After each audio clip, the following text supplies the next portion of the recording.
Welcome back to Time Serve, the channel that's getting the docket so you don't have to. The Barnes brothers have been wheeling and dealing all over Jefferson County while running amok in Judge Stevens' court for years. And guess what? At least one of them, Ronald, Donald, whoever it is back. So I'm going to take you back to last year when we first saw these brothers and the identity confusion they caused Judge, as well as their awful fashion sense. Then I will highlight their second appearance. Lo and behold, these two were caught again, doing what they do best, causing havoc in the community while crying the blues to the court. And unfortunately, this falls on deaf ears because Judge loathes certain things and dealing drugs in a school zone while trying to gain sympathy. Doing it is atop the list. I will highlight part 1, then roll into part 2. However, you can see the video in its entirety here. And also, I will list a link in the description. Make sure to like and subscribe. Set your notifications to all. Let's roll, nerds.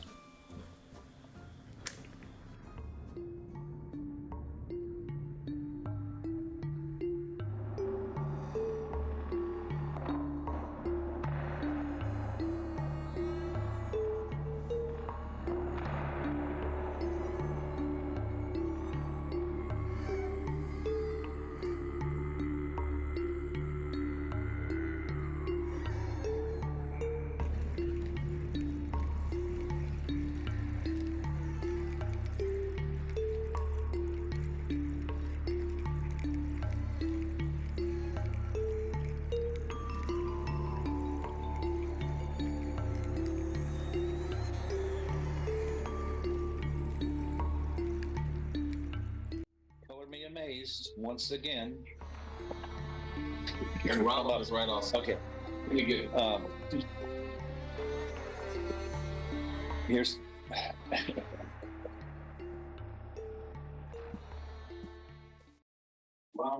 look.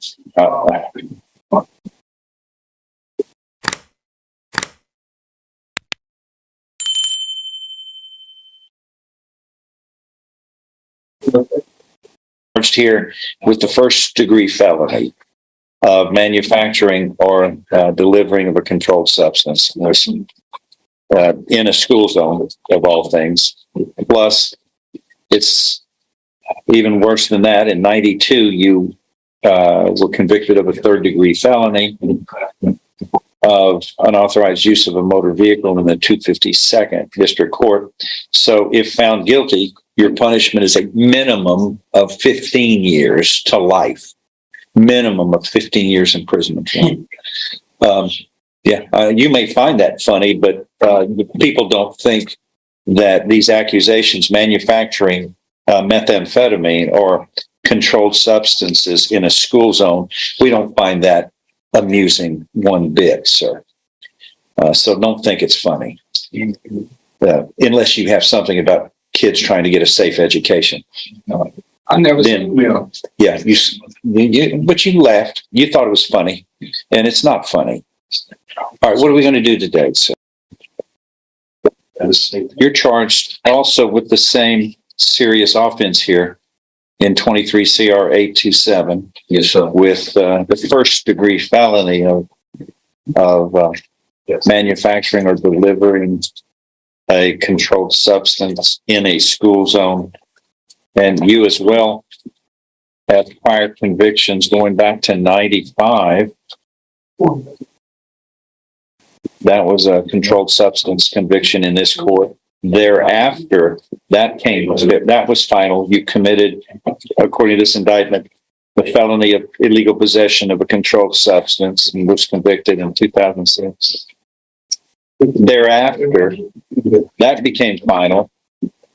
You committed the offense of illegal possession of a controlled substance in 2012. So you're looking at habitual felon status. You're looking at no less than 25, no more than 99 years confinement or life imprisonment. What are the bonds on these two guys? I mean, especially Ronald here. How in the world, who set the bond? And with this rich history of the same type of offense and is now committing a habitual felony, I can't imagine the bond is low,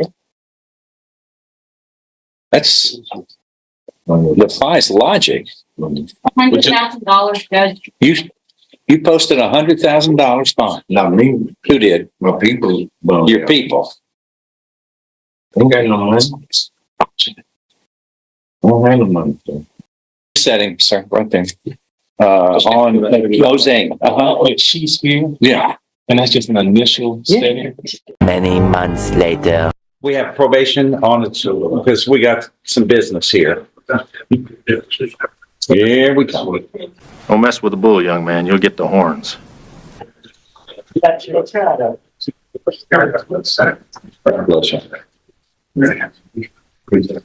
Are you Donald or Ronald? Well, sir.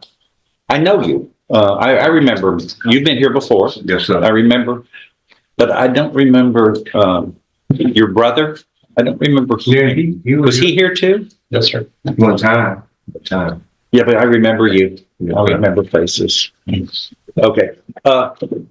What's on your shirt? You're sending a message here. What is that? Born free? Is that what it is? No. What is it? Born to fly. I think it's just born to fly, Judge. About to fly. What does that mean? He just bought out of the store, sir. He put out the stuff. But I mean, there's a message there. There's some meaning to that. Much born fly. I'll be Ugly nice. shirt. All right. And I thought, maybe you're working for an airline. I did have a short Doing media work for the airline here and kind of like an advertisement. All right. Y'all are both, Donald and Ronald, are both charged with drug cases here. And God bless you. But this is another mess y'all got to figure out. And each of you are similarly, as you probably are aware, are charged with a most serious degree. I mean, you're looking at life, up to life in prison here for the manufacturer. Let's see, if illegally possessed with intent to deliver drugs here, which are in a school zone, and it doesn't end with that.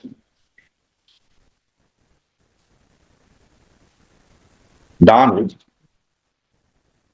has the prior third-degree felony in 92, and yeah, those things are never forgotten. They come back to haunt you. So you are looking at, if convicted of this, no less than 15 years to life in prison, no less than 15. Now, Ronald here is in worse trouble. You've got 3 prior convictions that are alleged: 95, possession of controlled substance; 2006, possession of controlled substance.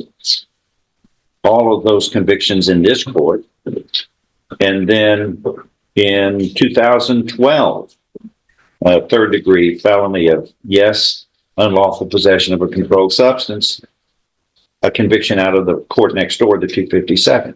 So you are looking, if all of this is found true, habitual felon status, you're looking at no less than 25 years up to life imprisonment.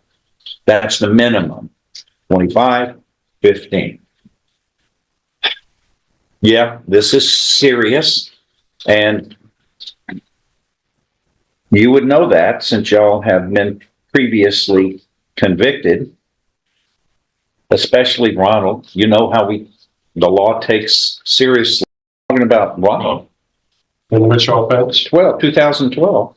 2012, he received 2 different convictions. On that date, he was represented by Ms. Morrison. Any further issue, we'll consider moving on. And Judge, I joined in his motion as well, and Paul, same motion in the law restrictions for my bonds insofar as as I understand it, he's also helps out with his brother, but more importantly, he informs me, and I got a call. You're talking about Ronald. Ronald, right here. The financial hardship on him, I think he told me he's paying, what, he said $200-300 a month?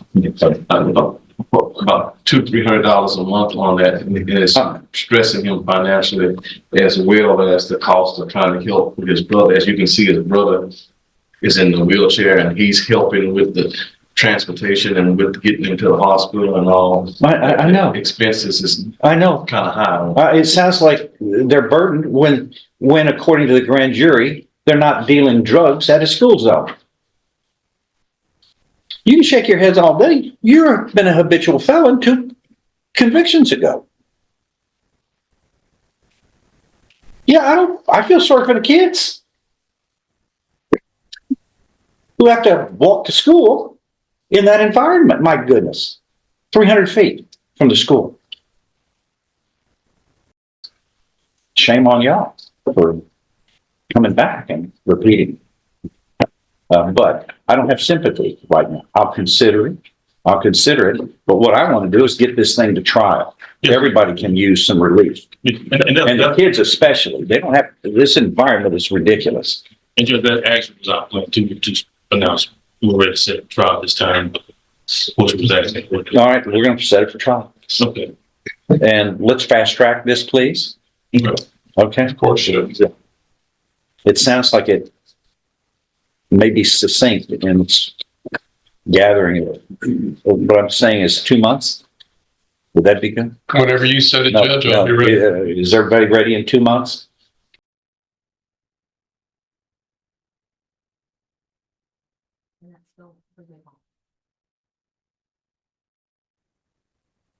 All right. So now we have a motion to increase the bond that was filed on August 29th. Go ahead, Mr. Hams. So Judge, we've attached to that motion the PC affidavit from Detective Ortega. The facts of that elicit that this accused citizen, along with his twin brother, was arrested basically for the same types of offense that he stands accused in 23 CR 827, that being possession of drugs, again within close proximity of the school district. In addition to that, this PC also sets forth the fact that there are firearms. So we got guns and drugs that are right here situated with these 2 defendants, again, which, you know, one of the basic conditions of every bond is that we don't commit new offenses. Now, I understand it's alleged, but they were wearing the GPS device, which that is indicative in there. But here they are in possession of a long rifle, 14.3 ounces of synthetic marijuana, all at a point in which the SWAT team shows up to arrest these guys because they're working to determine whether or not they're out there selling drugs again. And I have no doubt in my mind that's what was going on, Your Honor. So for the safety of Jefferson County and its citizens, it seems clear to me that $100,000 bond is not adequate. Now, unfortunately, I was not able to get this filed before the 2 twins posted a $15,000 bond on this new accusation. I'll have to address that issue whenever this case gets indicted. I've looked to see where it's at in the process. I don't show that we're close to that, Judge. So at this stage, I'm asking that the court increase this bail because it's not proper. Judge, may I respond? You may. Judge, I think that on its face, the affidavit that the state has provided is insufficient on its face to provide a factual basis to increase my client's bond. First of all, Your Honor, in the first sentence of the affidavit, where the police department executed a search warrant at 2225 Ives Street, Beaumont, Jefferson County, Texas. Judge, I ask that you take judicial notice You have access to the internet. I do. The state has access to the internet. I went on JCAD, and when I looked on JCAD, the owner of that house is a Desetta Thomas, and that's who I pulled up on JCAD, and the court is more than happy to type in 2225 Ives. The point that I'm making in that is, as far as ownership of the property itself, my client is not an owner of the property. Okay. And then, and like I say, you can just go to JCAD and just punch in. But that I know he address. resides there. Well, and that's the point, next point that I was gonna get to, Judge. I have outside, and he should take less than 3 minutes, and his name is Chris Davis, and he brought my client up here, and he's outside the courtroom right now. I anticipate if you want to hear from him, he will tell you that at that residence, not only does Donald Barnes, my client, and the brother, I'm sorry, Ronald Barnes and Donald Barnes allegedly stay there, but there are about 4 other people who live in that home. And with that being the case, that you have multiple people living in that home, then you cannot say that the 22 long rifle specifically was for my client. And even in the affidavit, there's no evidence to suggest he brought that long rifle in there. Then when you go to the alleged drug, if you look at their language, it says suspected synthetic marijuana. So you have no evidence before you today that in fact that was an illegal drug, because the language that they use is suspected. So I'm assuming when the state said that they're gonna need some time to process this case, I'm not aware, and maybe so, I mean, I haven't seen it, I'm not saying it don't exist, but I don't know if that's been tested or not. The language in the affidavit says suspected. But I think the most important thing that you see in the affidavit that I think helps my client the most is that he was not even in the house at the time of the search warrant. And you see that in the, I want to say, if you go to the bottom, count up 1, 2, 3, 4 from the bottom sentences. I'm gonna read specifically where it says, and that Donald, which would be my client, Donald, was the only occupant. Ronald is my client, but Donald is a twin brothers. That's why I get them mixed up sometimes. Donald was the only occupant still inside the residence. This is Ronald. My client wasn't even in the residence when the search warrant was done. And if you go by, and I know a bond condition is the nature of the offense, the facts surrounding the offense, he was not even in the house. We don't even know that there was drugs. There's nothing tying the gun to him. And there were multiple people who lived there, and the house is not even his house, according to JCAD. And you have before you, Judge, I think a stronger argument is he picks up a new case and he's here today. He doesn't run. He's here today. He shows up today. And you might say, well, Langston, what's the point that you're making is that the point that I'm making is that he's a flight risk and he's going to run. Why come to court today? He came to court today. In my understanding, he hasn't missed any court dates.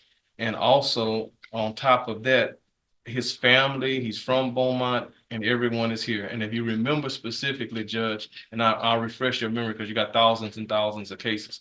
My client is the brother who has a disability, but the other brother was the one that was in the wheelchair, and you set them together. And I believe the only reason that you don't have a wheelchair brother here today is that Mr. Lewis was unavailable, and I think his case is set for Friday on a motion to increase his bond.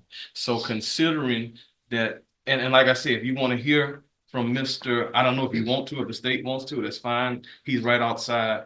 And I'm just telling you what I anticipate that he's going to say. The only value I would have in Mr. Chris Davis's testimony is for him to tell you that more than one person lives in that house. And I anticipate he's going to say about 3 or 4 people live there. And if that's the case, then you have other possible people that could have brought that stuff in my client. And if you want to hear from him, he's outside. But I would ask, Judge, that the affidavit itself that has been cited by the state helps me. It does not necessarily hurt my case. It helps his case. He was not in there, and he was not the controller of that particular premises, and that there were several other people who had. Read the first line, the first sentence to me. It says on Tuesday. Slowly. On Tuesday, August the 27th, 2024, at approximately 11:30 hours, Beaumont Police Department. Slowly.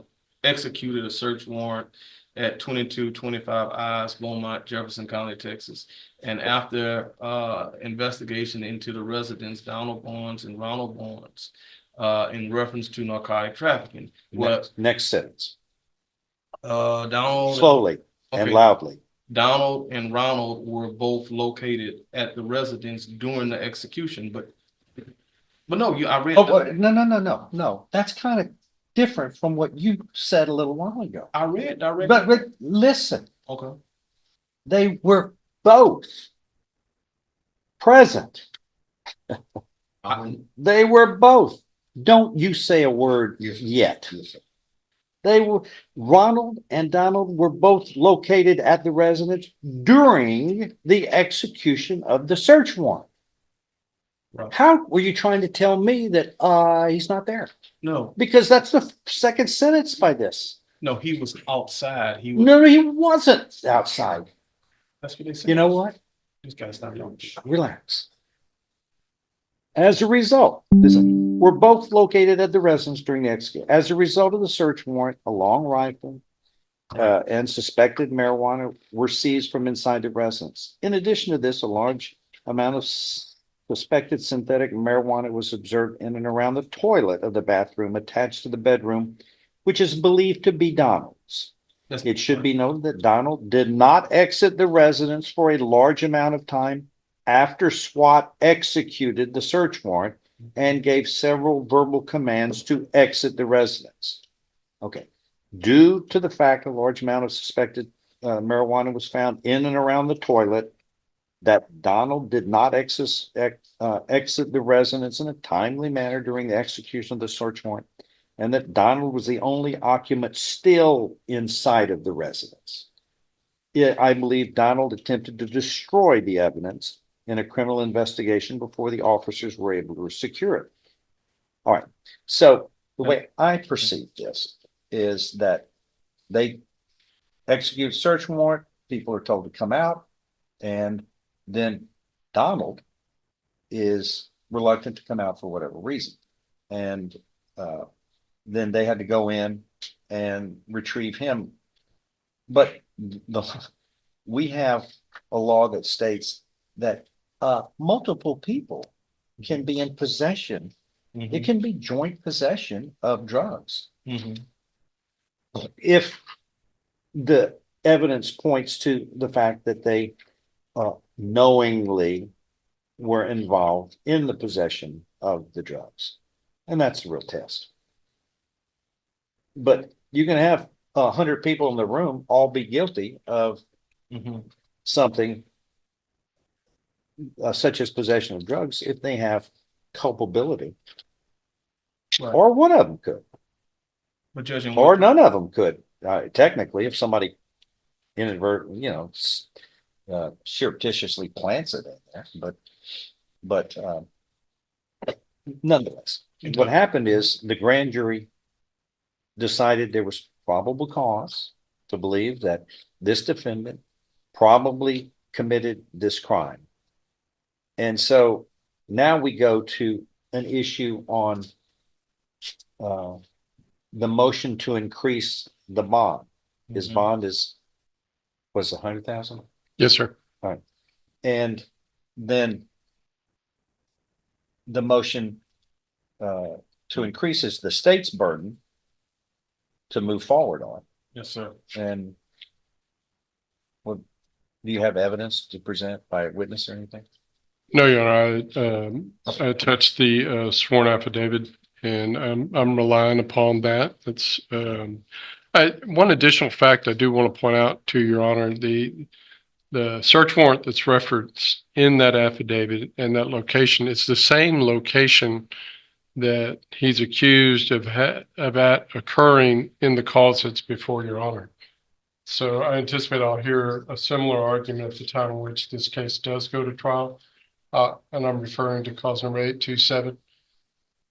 The drugs that were found in this particular case, in that matter, was at 2225 Ives. It was by a search warrant that they executed, and I'm assuming that Ronald will blame Donald or Donald will blame Ronald, or they'll come up with some argument like you've heard counsel suggest today.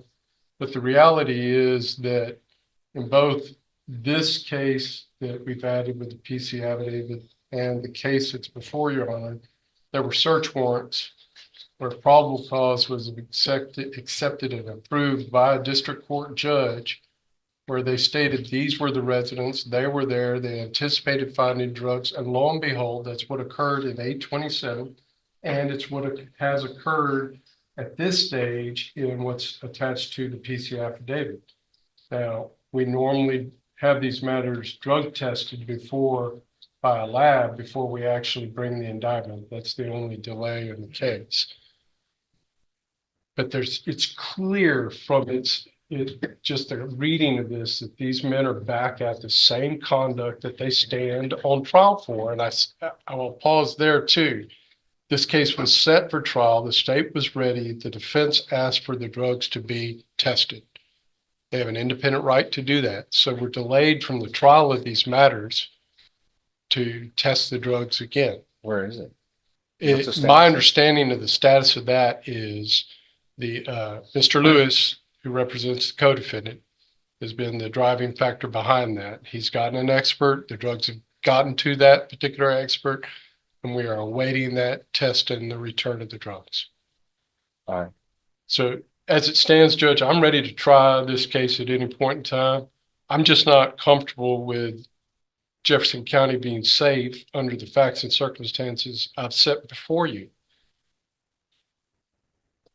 Judge, I would just respond by saying is that in what you read yourself out loud in your reading, this is Ronald, not Donald. And in what you read, the Donald was the one attempting to destroy evidence. Is the Donald the one who they believed it was by his bathroom? That's Donald. That's not Ronald. And my client is Ronald. And if the state was relying on this probable cause affidavit for Donald, then maybe I could understand where they're going. But this is Ronald. And as far as we don't know whether or not there was any drugs, because the language that they use is suspected.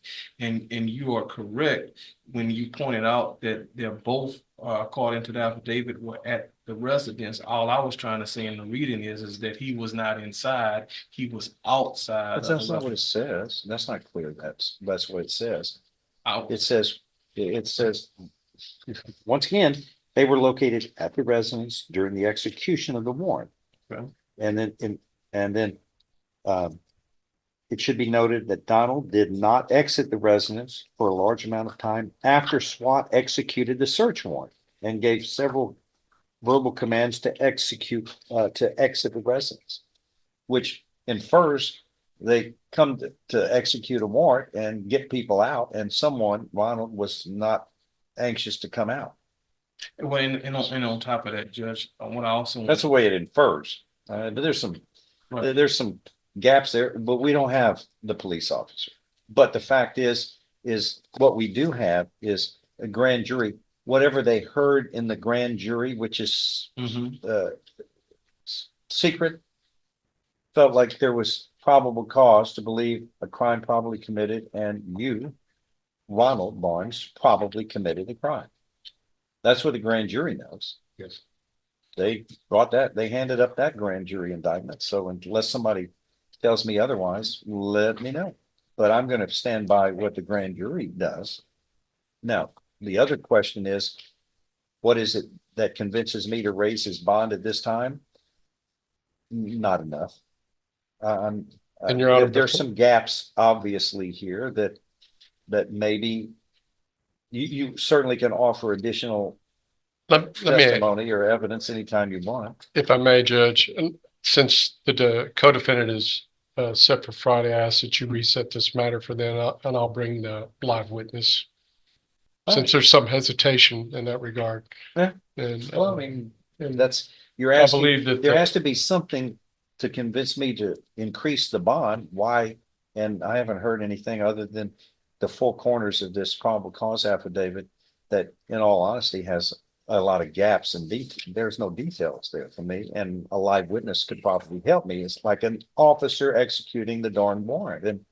And Hey, everybody in that house can be subject to prosecution if the circumstances are in line for that, but it doesn't show that. But Judge, if you're denying the motion, To increase, To it's increase. $100,000 right now, isn't it? right? That's so- where it will stay for the, Right. until I change it. So Judge, I would ask that we not have to come back again Friday, today is Wednesday, 2 days later. And I mean, you've heard the argument and the thing I is. can, he can reassert the motion if he's got evidence he wants to present. He can reassert it, just like you can reassert motions if you have additional evidence. I'm not gonna foreclose parties from bringing evidence on a motion, truly. I mean, why? Okay, this is your chance. You didn't, so you've got double jeopardy. No, that's not the way it works on pretrial matters. No. The only reason I raised that question is that I'm particularly hired on the old case. I have not been hired on the new case, but What old The- case and what new case? the case that There's a new charge in the affidavit that's attached. He's saying he's not hired on that That's, case. well, I'm just, look, all I'm dealing with is this motion to increase the bond here in 827. and I'm on that case. You correct. Okay, and I'm saying, no, I'm not gonna grant it at this time. I'm going to bring Detective Ortega for the hearing on Friday based upon the court's suggestion today. I would hate to hold one defendant under one standard and another defendant under a different standard. What do you So mean? I'm asking What do you mean? that this Barnes come back Friday. Because I fully anticipate, Judge, Okay. that once you hear from that witness, you will increase this bail. I'd like to know more. Anyway, I don't have sworn testimony in front of me. And you have, then that you can cross-examine as well. And test. But the motion is not granted by this time. But I'll leave it open if the state wants, like I do in any other motion. It's always subject to be reasserted.